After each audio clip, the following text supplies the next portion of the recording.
salaamaaleykum mbooloo mi donc ñu ngi leen di nuyu bu baax di leen ziar di indi suñu jàppale ci plateforme citoyenne bi ñuy wax patient en danger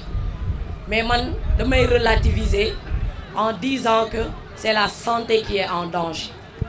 La santé est en danger parce que dans un pays bu nga xam ne entre 2017 ak 2022 on a investi plus de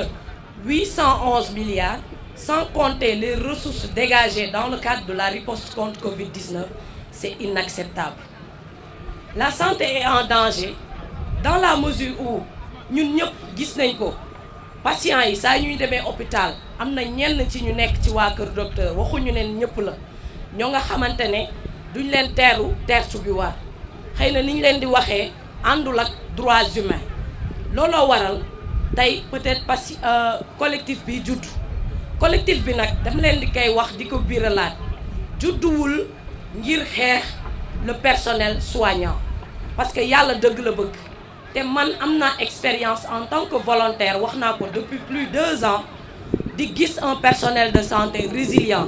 di gis un personnel de santé patriote di gis un personnel de santé ak lu mu mënti demee seen serment bi nga xam ne waat nañ ko am nañu ko siy tenir donc population bi itam waru leen di jeter en pâture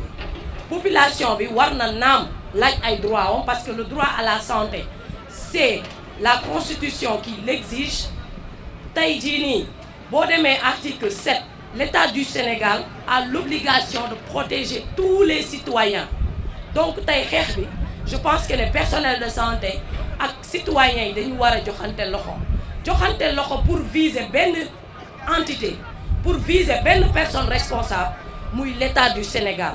l'État du Sénégal bi nga xamante ne tey danaan médecin yi ku demul fi ñu la affecté nañ la daax sans pour autant mu jox la obligation de moyen dalay laaj résultat te du la laaj moyen tey ñëpp gis nañ ko ñëpp dégg nañ ko un jeune médecin du nom de docteur Cheikh Oumar est décédé étant en garde tey ñiy garde 3500 lañ leen di fay benn ñaar tey boo nekkee médecin nga nekk en spécialisation soo demee fi ñu naan nga bëgg def IRM nga war a am sa prise en charge et cetera su fekkee da nga nekk hôpital Pikine bu scanner bi wala IRM bi doxul da ngay dem hôpital de Fann te dañ lay fayee ko pendant ce temps joxuñu la jumtukaay yi war sa jëkkër dafay fay bu dee jigéen am na sax ay jigéen ñi nga xam ne dañu nekk en spécialisation parfois seeni collègues dañ leen di jëlal seeni garde parce que bu ñu ëmbee te gardé wuñu wala nekkuñu en spécialisation dañuy redoubler waxtaan nag wax dëgg ca la te man du gëmuma ñi naan nañ ko waxte dee mais nañ ko waxte dund État du Sénégal moo nekk di salfaañee wér gu yaramu askan bi kon tey bu benn médecin jàpp ni bu benn sage-femme jàpp ni on mène un combat contre vous ñun ñoo bokk xeex bi parce que bépp dërëm bu ñuy investir mu nekk l'argent du contribuable dañ ko war a gérer avec efficacité dañ ko war a gérer avec efficience dañ ko war a gérer avec rigueur loolu nag jàpp naa ne humanisation de la santé jarul ngay génnee dans une grande école pour tertu nit tertu bu rafet éthique professionnelle jarul ngay génnee dans de grandes écoles pour mun a xam ne nit ki dafa am dignité donc loolu nag c'est des questions d'éducation c'est des fléaux de société yoo xamante ne mu ngi fi léegi nit ñi xëy na empathie bi si ñun ñëpp dafa wàññeeku pour ñun xupp mooy tax nga am li nga bëgg pour ñun xaste mooy tax nga am li nga bëgg pour ñun wax lu dul dëgg moo tax ngay am li nga bëgg donc on appelle tout le monde à la raison on invite vraiment le personnel de santé à contribuer parce que benn xeex moo fi am pousser État du Sénégal mu nangu les réformes dans le secteur de la santé benn jëm ci gouvernance ak management du système de santé pour que les aspects de formation parce que santé ñëpp gis nañ ne c'est politisé mënoo politiser dara nag bëgg nit ki am résultat beneen réforme bi mooy le financement la santé coûte cher au Sénégal et il faudrait que aujourd'hui tous les acteurs puissent se mettre ensemble pour mën a am les résultats escomptés beneen bi nga xam ne jàpp naa ko te c'est une proposition qu'on fait dans les réformes c'est qu'aujourd'hui qu'on arrive à ce que les urgences soient bien gérées et bien traitées dans ce pays bu fekkente ne nag tënku nañ ci li nga xam ne mooy li ñu naan la déclaration d'Abuja nga xam ne dañ ne budget réew Afrique yëpp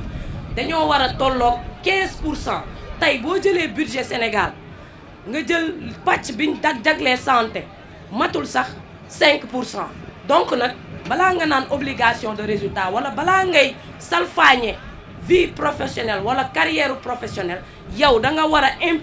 imputé wu yenn responsabilités yi ba pare loolu moo waral ñuy ñaax patient en danger nañu dem waxtaan ak waa ministère de la santé nañu dem waxtaan ak l'ordre des médecins l'ordre des pharmaciens etc.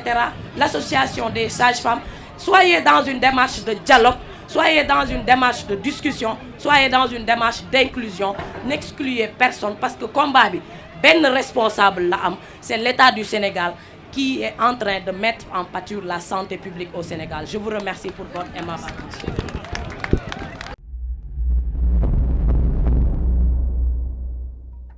cheetetetet mais yow sawaay yow fu ñu la fekk yaa ngi ci kanamu ordinateur bi wala sa kanamu tablette ba sa téléphone portable lu xew mais damay lire ay information